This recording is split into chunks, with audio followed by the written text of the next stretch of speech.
Bonjour à tous et bienvenue dans cette nouvelle vidéo.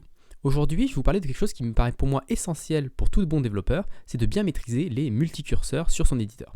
Aujourd'hui, je travaille avec VS Code, mais les multicurseurs existent dans quasiment tous les éditeurs modernes qui existent sur le marché aujourd'hui.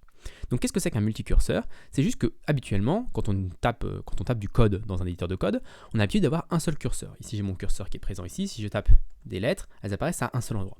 Les multicurseurs, tout simplement, ça va permettre d'avoir plusieurs curseurs et du coup, quand on tape une lettre, ça va taper à plusieurs endroits. Quand on va faire une opération, ça va la faire à plusieurs endroits. Donc c'est très pratique pour, par exemple, ici j'ai un user create, je veux rajouter un champ email. Donc là j'ai mon name égale request name, et j'aimerais bien rajouter email, request email. Ce que je vais faire, c'est que, comme dans la précédente vidéo je vous avais expliqué, on va faire CTRL-D pour dupliquer la ligne, et ensuite je vais sélectionner name, et je vais utiliser le raccourci CTRL-D pour sélectionner la prochaine occurrence de name. Et donc quand je vais faire ça, on voit ici que j'ai deux curseurs. Name est sélectionné deux fois, il est sélectionné ici et ici.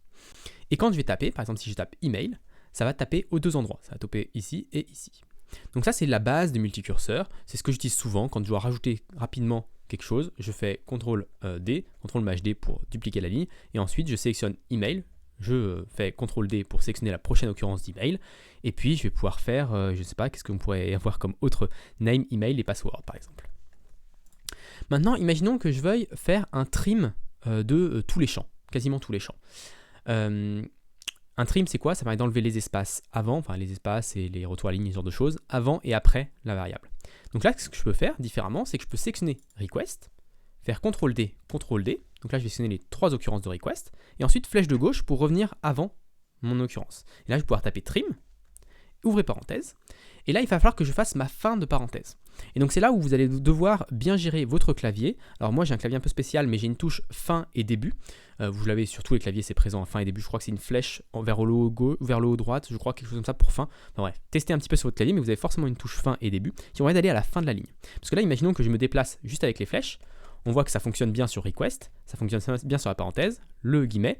Par contre, si je continue à avancer, ici, voilà, je suis plus du tout au bon endroit. Parce que là, je vais être à la fin de la ligne déjà, et là, vous voyez, je ne suis pas à la fin de la ligne. Donc ce qu'on peut faire ici, on a deux possibilités. Soit on utilise la touche fin de notre clavier, qui nous permet d'aller directement à la fin de la ligne. Et dans ce cas-là, je peux revenir un cran en arrière pour revenir avant la virgule, et taper ma parenthèse fermante. Ce que j'aurais pu faire également, c'est me déplacer par mot. C'est-à-dire qu'au lieu de faire juste flèche de gauche pour me déplacer, je peux faire CTRL flèche pour me déplacer d'un mot. Vous voyez là, ça me déplace de name, enfin avant le name, email et password, et ça me déplace après name, email et password. Donc ça permet également de se réaligner, parce que les multicurseurs, souvent on a besoin de se réaligner. Donc soit on utilise les touches fin, soit on utilise les touches CTRL flèche pour se déplacer d'un mot. Les deux sont possibles et ça dépendra des cas. Donc là, on va aller à la fin, je vais vers fin, je reviens ici, je mets ma fin de parenthèse et voilà.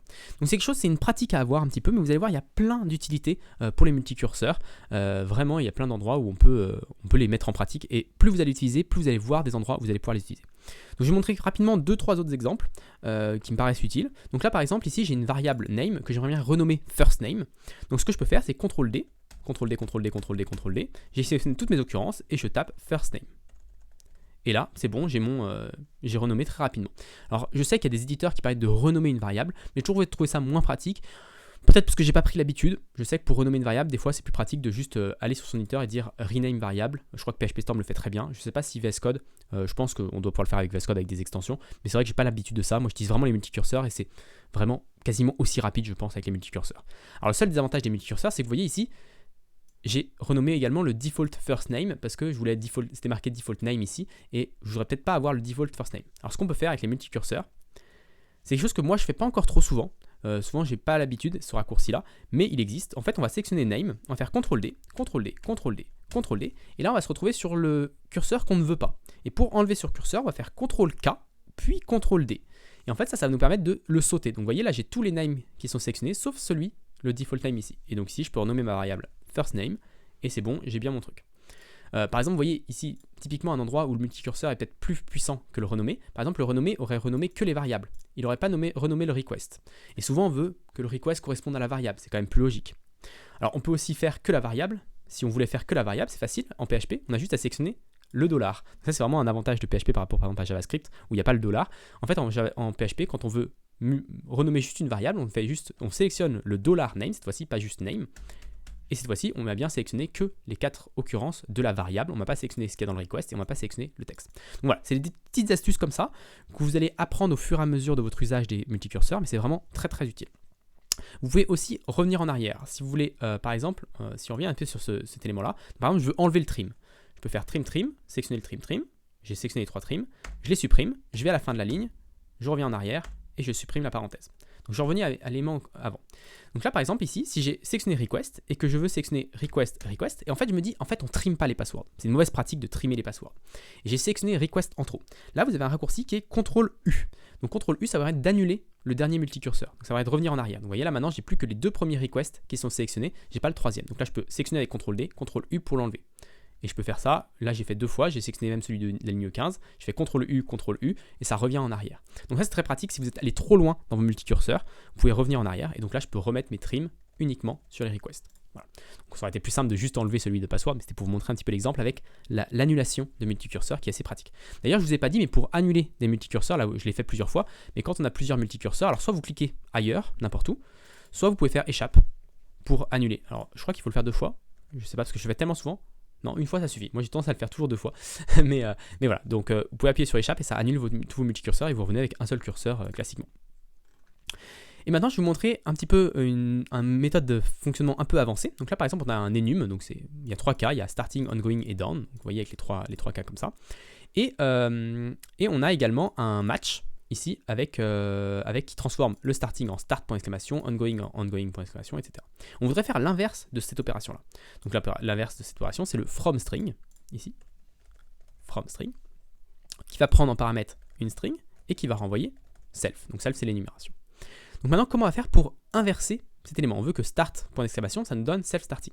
Donc là, l'opération, ça va être juste de sélectionner n'importe quoi dans la ligne en fait. En fait, on va sélectionner quelque chose qui est commun aux 3 lignes. Alors, on pourrait sélectionner la flèche, on pourrait sélectionner le self, on pourrait même sélectionner techniquement les tabulations. Tant qu'elles sont identiques, c'est bon.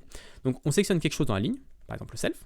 Et là, on va commencer notre multicurseur. En fait, l'objectif, c'est d'inverser ça, cette partie-là et cette partie-là. Donc, ce qu'on va faire, c'est qu'on va se déplacer avec le contrôle enclenché pour pouvoir vraiment suivre les mots. Parce que ce qui nous intéresse, c'est pas si on se déplace caractère par caractère, ça va être compliqué. Et ensuite, on va récupérer toute la fin de la ligne. Donc comment on va récupérer toute la fin de la ligne? Alors déjà, on va pouvoir supprimer la flèche, parce qu'on n'a pas besoin de la flèche ici. Tac. Et ici, ce que je vais faire, c'est que je vais sélectionner la fin de la ligne. Alors comment je fais ça? Je fais Shift, j'appuie ma touche Shift, et je fais la touche fin de mon clavier pour pouvoir aller à la fin de la ligne. Et là, vous voyez, ça m'a sélectionné toute la fin de la ligne. J'aurais pu également le faire avec CTRL Shift, pour sélectionner comme ça, et enfin CTRL Shift avec la flèche de droite pour sélectionner. Et puis après, j'aurais pu aller ici, par exemple, pour sélectionner juste le point d'exclamation et le guillemet. Voilà. Ou alors, on peut faire Shift, fin de la ligne, et puis revenir un cran en arrière tout en maintenant Shift avec la flèche de gauche pour sélectionner ça. Et ce qui est particulièrement agréable avec les multicurseurs, c'est qu'on peut faire des copier-coller avec les multicurseurs. Donc là, par exemple, si je fais couper, et ben en fait, j'ai toujours mes 3 curseurs, et chaque curseur contient une copie différente. Donc si je vais m'expliquer, si on revient en arrière ici avec CTRL, alors on peut faire début de la ligne par exemple, si vous avez la touche début de la ligne sur votre clavier, vous pouvez faire début de la ligne pour revenir au tout au début. Et là, je peux faire coller. Et vous allez voir que ça va bien me coller start au bon endroit, ongoing au bon endroit et done au bon endroit. Donc en fait, on peut faire des copier. Si on copie et qu'on a des multicurseurs et qu'on n'enlève pas les multicurseurs, et bah du coup, là, quand on va coller, et bah, les multicurseurs vont garder en mémoire, on va dire, leur précédente, la valeur qui a été copiée. Donc c'est assez pratique pour ce genre de cas. Et donc ici, j'ai juste besoin de remettre ma flèche, j'enregistre, je fais échappe, j'enlève le multicurseur et j'ai bien inversé mon opération. Ensuite, ce que je peux faire aussi, par exemple, c'est faire des manipulations sur des chaînes de caractères. VS Code permet de faire quelques manipulations sur des chaînes de caractères. Il y en a d'autres qui sont possibles et vous allez voir que potentiellement, si vous commencez à utiliser beaucoup les multicurseurs, vous allez voir qu'il y a plein de manipulations que vous voudriez faire et que vous pourrez faire avec des extensions ou des choses comme ça. Mais là, par exemple, je sélectionne mon Start Ongoing Done et je voudrais que... Alors, la duplication ne fonctionne pas tout le temps. Tac. Voilà, donc là, la duplication est bonne. Donc moi, j'aimerais bien maintenant que Starting Ongoing et Done, ici, ça fonctionne également comme, que ça permette aussi de transformer, donc qu'on puisse d'avoir de la chaîne de caractères ongoing comme ça ou de la chaîne de caractères starting comme ça, on puisse récupérer aussi starting. Donc on va rajouter ces 3 cas là. Alors comment je vais faire pour faire ça? Vous voyez là c'est pas très pratique parce que c'est marqué start point d'exclamation, là c'est marqué ongoing point d'exclamation, done point d'exclamation, alors c'est même pas marqué starting, donc ça va être un peu compliqué de gérer ça. Par contre ici j'ai exactement ce que je veux. La seule chose qui change c'est que j'ai un S majuscule, mais pas. Et moi, je ne veux pas de S majuscule dans ma chaîne de caractères. Donc, ce que je peux faire, c'est sélectionner mes 3 selfs ici. je vais me déplacer, sélectionner Starting Ongoing, faire un copier cette fois-ci, couper parce que j'ai pas besoin de couper, revenir un petit peu en arrière juste avec les flèches classiques. Là, je vais sélectionner depuis le début de la ligne, donc je vais sélectionner mon mot, et là, je vais faire coller. Donc vous voyez ici, j'ai Starting Ongoing Down. Donc là, on pourrait se dire, ok, ça c'est ce qu'on a vu tout à l'heure, ça fonctionne bien.